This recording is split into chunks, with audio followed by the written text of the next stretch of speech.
Thank you very much. This is a tremendous honor to be invited to speak at UNAM, and I really cannot thank my hosts enough for inviting me to come. It's been a wonderful few days. I've learned an awful lot also from the speakers and the audience. It's given me an awful lot to think about, and I've really put my eyes open to some issues that I was not aware of. So I was asked today to speak about new paradigms for building library systems.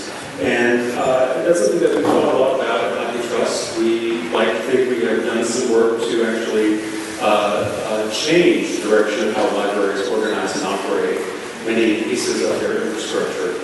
And I will speak today primarily about one area in which we've been working, and that is in collection management.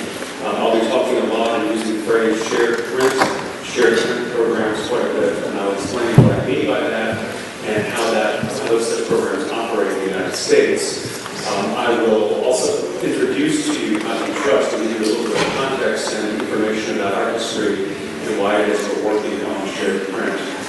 As I said, I want to be clear, the context for the presentation of my work is the United States and to some extent Canada, but I do think that shared print is an issue that has international interest and need, and is something that's become quite important to academic libraries in the United States in the past decade.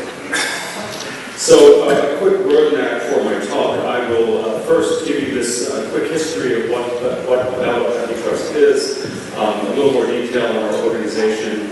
I will talk about the shared print programs in the U.S. and how we work and what the limitations are. And then I'll talk a little bit about work we've been doing to analyze library holdings in support of programs to develop a stronger network approach to print management. And then I'll conclude with a few comments or a few thoughts about where we need to be going in the future on these issues. So to begin with, HathiTrust. A lot of people would think of us as a digital library, right? And if you're familiar with the JSTOR, a lot of folks might compare us to JSTOR. It is a place where you can go, your friends can go, even your mother can go, and pursue their own research or scholarly interests, searching for digital books, searching the full text of these books, and learning what might be available for them to read online. There are over approximately 15 million digitized books, and the name HathiTrust is based on the Hindi word for elephant, Hathi. Elephants are thought, of course, to be, they're known to be very large. They're known to be very strong. They're thought to have long memories. They're thought to be trustworthy. They have these connotations of trustworthiness. And so the idea is Hathi, the elephant, long memory combined with trust. The goal here is really to establish an organization that is based on establishing a long-term preservation approach to collection management. So the membership, let me talk a little bit more about the mission of HathiTrust. I think of it as very much that of an academic library. It is a mission to collect and preserve and to make accessible collections for future scholars. It's to contribute to research and scholarship and the common good. In fact, one of the things that I think is quite interesting about the job that I have is I'm working as part of to lead a membership organization and to define services and programs and activities that really will benefit the member libraries, that will help them do their work better, more efficiently, and serve their users in that way. But we're also about creating something, common public good, a set of services and programs and activities that actually have a wider impact, that benefit the greater library community and readers worldwide, not just the 120 libraries that are currently a part of HathiTrust. We are, at heart, a preservation organization, but by aggregating so much material, we have been able to tackle different problems than simply digital preservation. And you heard about some of those in the introduction before I stepped up here. The membership of HathiTrust now is actually about 120 members. And it is primarily a North American membership. It is primarily the United States. There are 4 members in Canada. There's 1 in Australia, 1 in Lebanon, and also 1 in Spain. The Universitarias in Madrid has joined. And what is important about this membership to me, and I think to all of us who belong to HathiTrust, is that we rely very heavily on the distributed, shared expertise of our members to do what we do. There is not a single location where you can say that's where HathiTrust is. I work at the University of Michigan, which founded HathiTrust along with several other institutions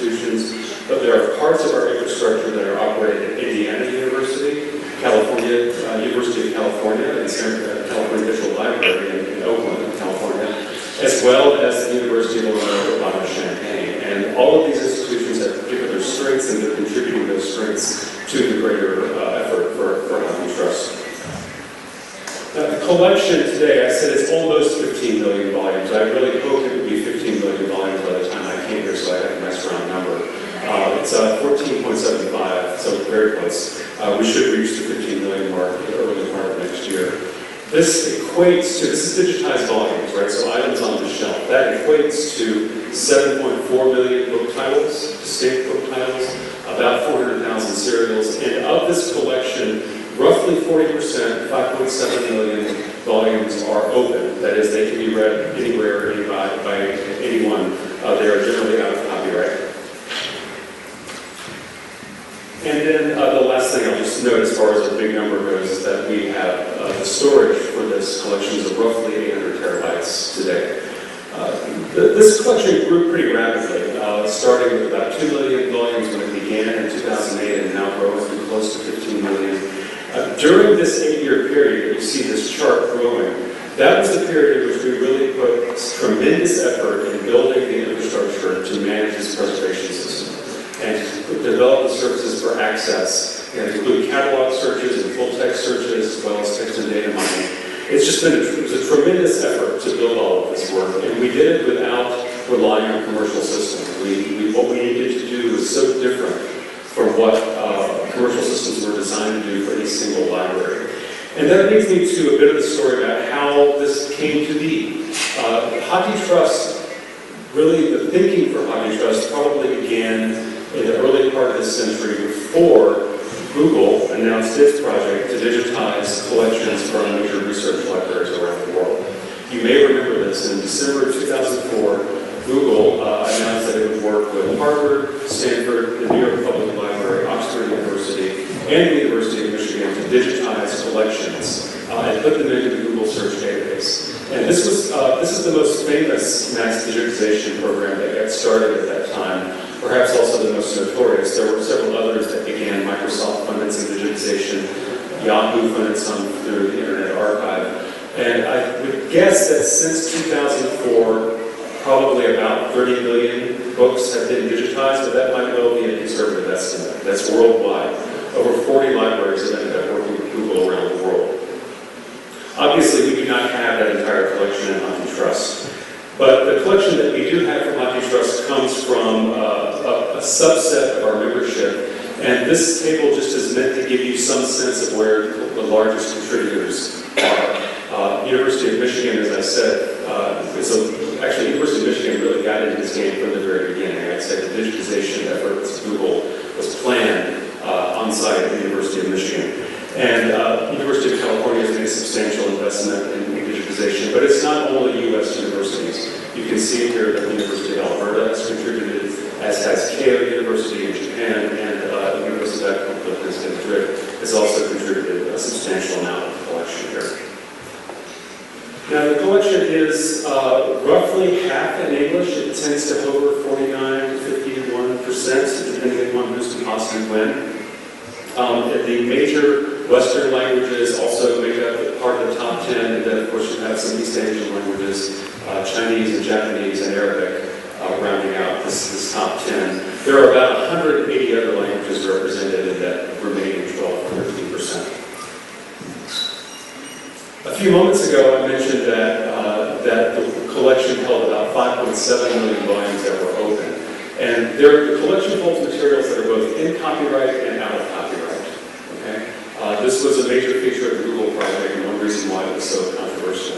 And so we make use of both in copyright and out of copyright material, but there are different uses. For materials that are out of copyright, they can be read by anyone, anytime, so long as it's out of copyright in the country in which they're residing, right? So there is a subset of this collection we only know the copyright status for the U.S., right? We know it's out of copyright in the U.S. It might be out of copyright elsewhere, or it isn't, and in those cases, it's not accessible.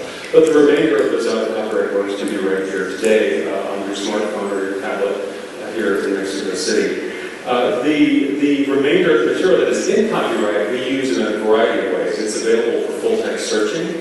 It's also available for text and data mining. We make copies of works available to libraries for preservation and replacement. And we also, and this is something we're incredibly proud of, any user at our member institutions who is blind or print disabled and needs assistive technologies can obtain any copy of any work in HathiTrust. And this is tremendous because readers who are blind or print disabled have so few options for books, and this opens up the world's libraries to them. So it's just something, I could spend all day talking about that, but I felt like there might be another issue to address with you here. So this last graphic I want to show about HathiTrust collections, I just want to make one point about this. This is attempting to show you the distribution of books in HathiTrust by date of publication. And the majority of the collection in HathiTrust comes from the 20th century. And in fact, probably more than 50% of it comes from the period post-1950. The reason for this is that's the time period in which academic publishing just grew exponentially. There was large amounts of money coming into academic institutions in the United States and Europe, and I believe here as well. That spawned new research, that spawned new academic publishing, it spawned libraries to do an awful lot of collection development. And so this is important for the work that we're doing around shared print management. So I've been talking a little bit about we got started with Google, but we got started with Google, or HathiTrust really got started because we knew that Google was not a library. Google was an organization that was a business. At the time the Google Book Scanning Project was announced, they had been around 6 years. The libraries that they were partnering with had been around a collective 1,500 years. And so we said to Google, thank you very much for scanning these books. We'll take a copy of these and we will preserve them. And we will make uses of them for our faculty and our students and for libraries that we believe we frankly know better than you do. And honestly, we've heard a lot this week about Google as a competitor to libraries. I think that's true in a narrow sense. Certainly they do discovery very well. But they are not a preservation organization, they're not a cultural steward, they do not have an historical focus.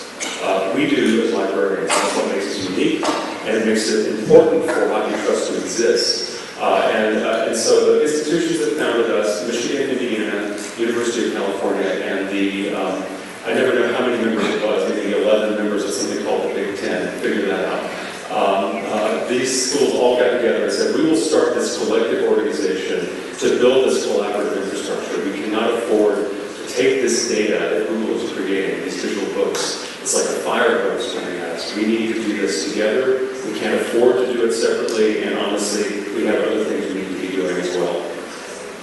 So that's a little bit of the story, of the history of HathiTrust. And so in the next section, what I want to talk about is other problems that libraries are facing, especially shared print and large-scale collection management, and how they've begun to address those in the United States and Canada.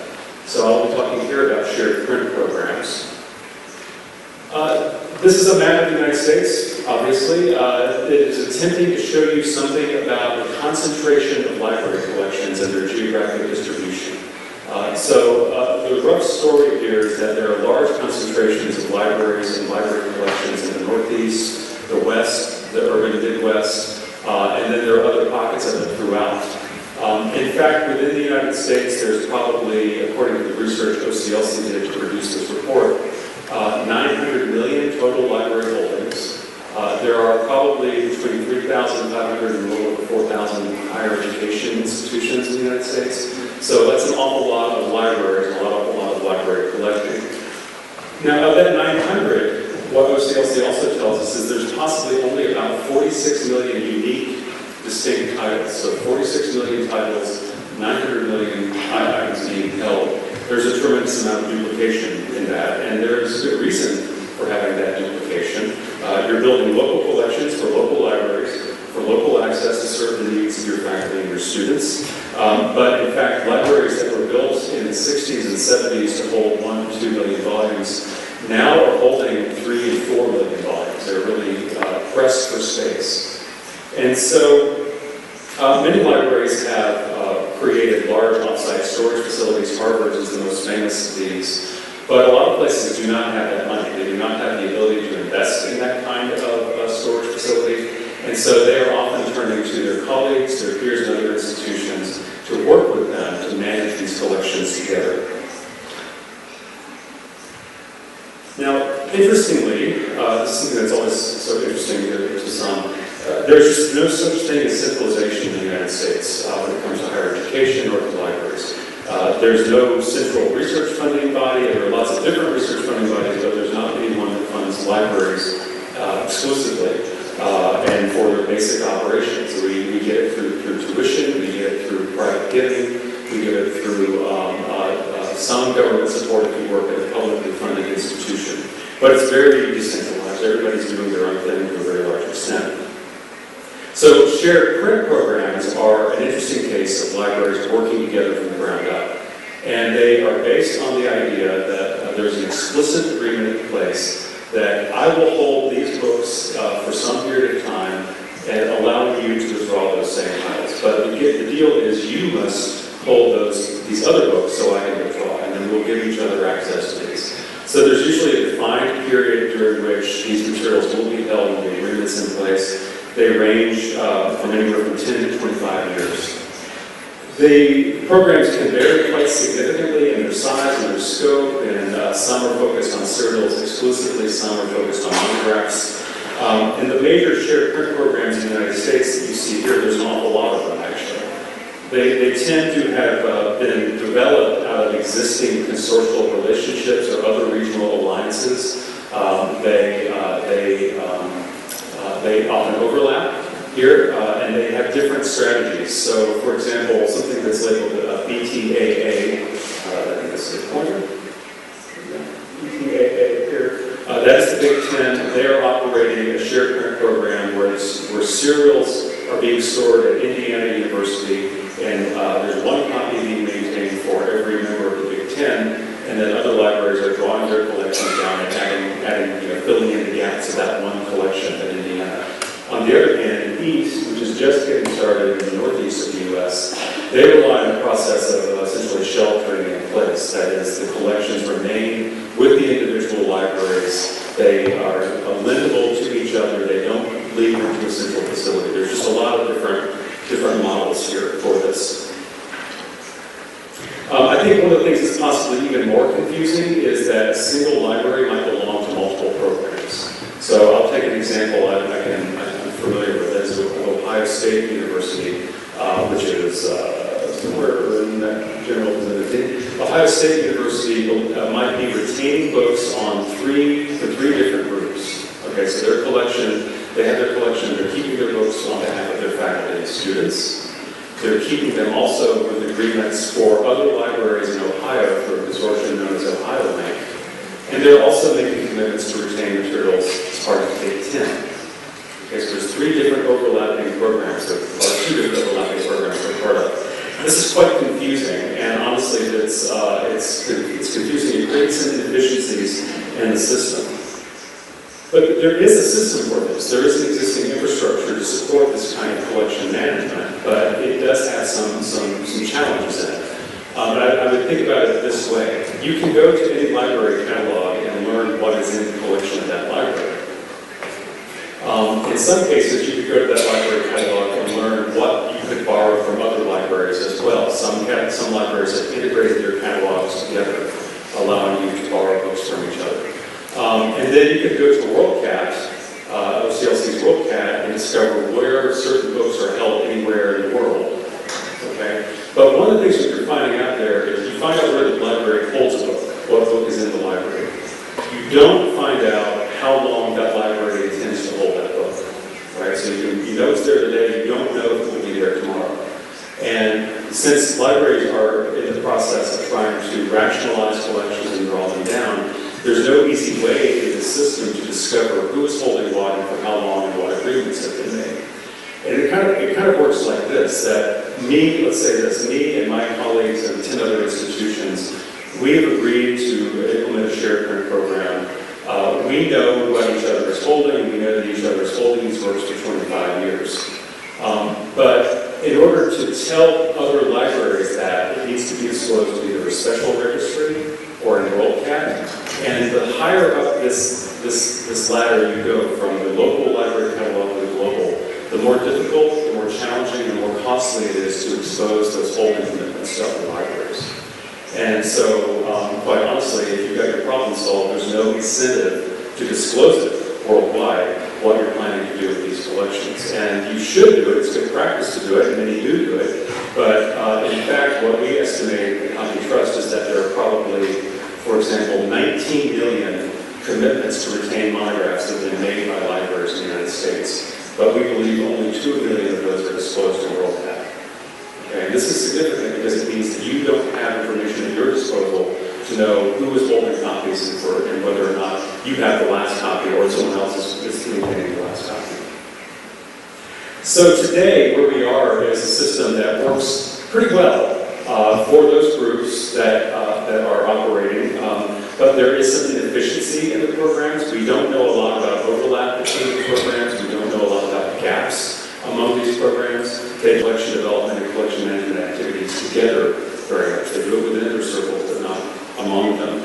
And that's the challenge that we face, is trying to make better sense of this at a national, continental, perhaps international level over time. How are these collections managed and preserved and rationalized across the board? How can we ensure that we are making the best possible use of space and retaining enough copies of collections to last into the future? So the next section I have here, using right through, excuse me.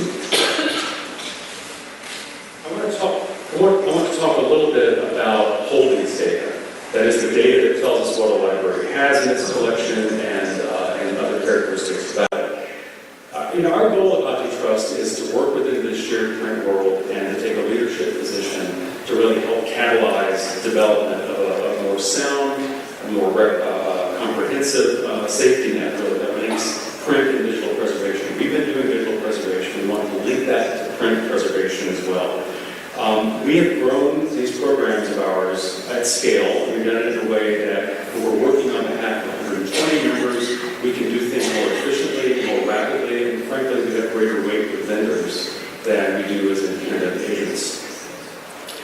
So what I want to do here is just show you a little bit about duplication in HathiTrust member libraries, and then I'll talk about our program and wrap up for us.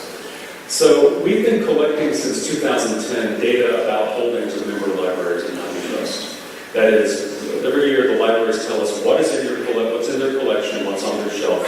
They report this data to us, and then we run analyses of this data every month, frankly. We do it every month to determine what services we can provide libraries based on those collections.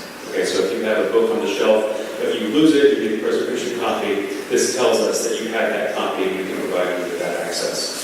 Or if you have a user who's blind, this tells us what books you have in your collection and what ones we can make available there. But what this database has evolved into is something that we think is really powerful for large-scale collection management. And when we run analyses of these collections, we can begin to look at duplication in HathiTrust libraries across the membership. And so I'll try to explain this graphic to you. I was going to call it a pretty picture. Frankly, I don't think it's that pretty. But it is a graphic that I hope will be meaningful after I explain it. The horizontal axis here, that represents the number of library members in HathiTrust. Okay, so from 0 to 120. And then the y-axis, that's a count of volumes. Okay, so what this is telling us is that the University of Texas, I think this properly, right about there, if you follow that peak all the way down to there, that line corresponds to 10. And so what it's telling us is that there's about 70,000 volumes, 70,000 items at the University of Texas that are held by 10 other HathiTrust members. Okay? And then so on and so forth. So if you look a little bit more to the left here, there's about 60,000 items that are held by Texas and only one other library in HathiTrust. Okay, that's to say every library is just about HathiTrust members. But looking at this kind of distribution graphic and looking at these overlap graphics, we begin to see how there are certain libraries that can serve a key role in archiving collections on behalf of the membership, and there are other libraries that can serve a key role in archiving other collections on behalf of the membership. And so that's where we've been focusing our effort in the past couple of years, or past year really, has been to really make sense of this duplication and begin to make some work possible to develop our own shared print program. Briefly here, I'll just talk a little bit more about overlap. I won't go through every item on this table. The one that I will call attention to is this bottom figure. what this is telling us is that among HathiTrust members, there is a median rate of overlap with the HathiTrust digital library of 43%. Okay, so that about half of our members duplicate the HathiTrust collection in their physical collection more than 43%, all the way up to 65%. That's a significant amount of possible duplication there. So what we want to do, as I said, help make better sense of this. Help our libraries do more work in this space and do it more rationally and do it more efficiently.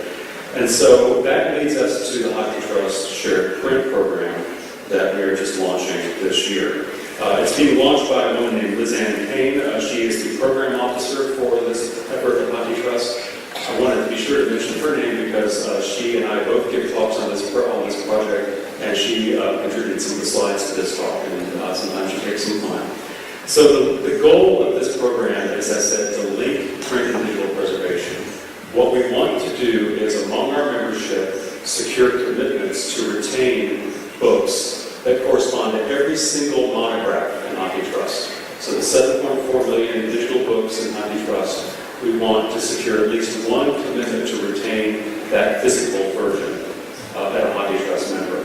And the idea here is that we're developing a distributed collection, one that can then be lent to each other, to other members of HathiTrust. It's something that would benefit all members of HathiTrust, that is to say, everybody who joins would have access to the physical collection of these. We would certainly provide digital access wherever that's possible. And in fact, what the real reason we began this is that our membership told us several years ago that they really felt like if there was a system established that could guarantee access to books in print or digital form, that was coupled with the understanding that the same books were going to be held by other libraries, they can begin to make more rational decisions about their own collections, right? If I knew I could get this book from somebody and I knew somebody else was holding it indefinitely or for some period of time, I could choose to withdraw it and I could feel more comfortable doing so. So the idea here is that this collection would then be formally retained, probably for a period of up to 25 years at least. I don't know that we'll be able to go longer than that. Universities have an allergy to making commitments longer than 25 years. Even 25 years is a long time sometimes. But the idea is that the program, the collections would be under the control of the local libraries. They would be maintained and managed by them. And we at HathiTrust would develop the systems, the infrastructure, the tools that would help libraries make collection decisions and gain access to these works. So I'm going to quickly run through our implementation plans. We have this in two phases. The first one we've been in over the past year, and that is something we call the building momentum phase, or the quick launch phase, or the hurry up and get a lot done in a short period of time phase. Our goal during this first period is to complete the analysis of collections that would allow us to get half of the collection committed. Okay, so that by the end of 2017, and that is coming up faster than I care to think about, by the end of 2017, we will have commitments to retain about 50% of the collection, roughly 3.7 million titles. We want to do this we could probably do it with 10 to 30 libraries agreeing to make commitments as part of that. The libraries that take part in this phase will be formalizing the agreements. They're the ones who are actually going to be the critical partners in helping to shape how this program works, what the legalities of it are, what the time periods of it are, what the costs of it might be. And so 55 libraries have joined us in that effort. The second phase of this work is going to focus on filling in the gaps from that first phase, right? If you get 50%, then what is it that we have left to do, right? And then that will also be the phase in which we really start developing these systems that would allow people to understand what is being held and what is being retained and for how long by members of HathiTrust. So these are the libraries that are taking part in our first phase. Remember, I said I thought maybe we could do 3.7 million titles in 30 libraries. Actually, 55 libraries raised their hand and said they wanted to be a part of this, which was extraordinarily gratifying and quite surprising. The risk to these libraries right now is relatively slim because they're really just planning partners and nobody has had to commit to retain anything yet. That will come in year. We're currently running the analyses and we'll be providing data back to these libraries, telling them what's in their collection that matches HathiTrust and how and what they might be able to make commitments for. In this first phase group, so we've learned some things already, though. I've talked a lot about duplication in our libraries. We see that in this first group of libraries that have raised their hands to participate, that they match in their collection about 78% of HathiTrust. So we want, if everybody in this group committed everything that matched, we would get beyond our phase 1 goal. But we've learned something else in this first phase that I think is important for all of us to keep in mind, and why I actually think these programs are so very important. And that is that even among these 55 libraries, there are over 1 million titles that are held by only one of those libraries. Okay, so I'm used to thinking about, and I showed you a graphic before that showed how many volumes are being held by 10, 30, hundreds of libraries. But in fact, among this 55, there's a very substantial number of titles that are not held by the HathiTrust membership.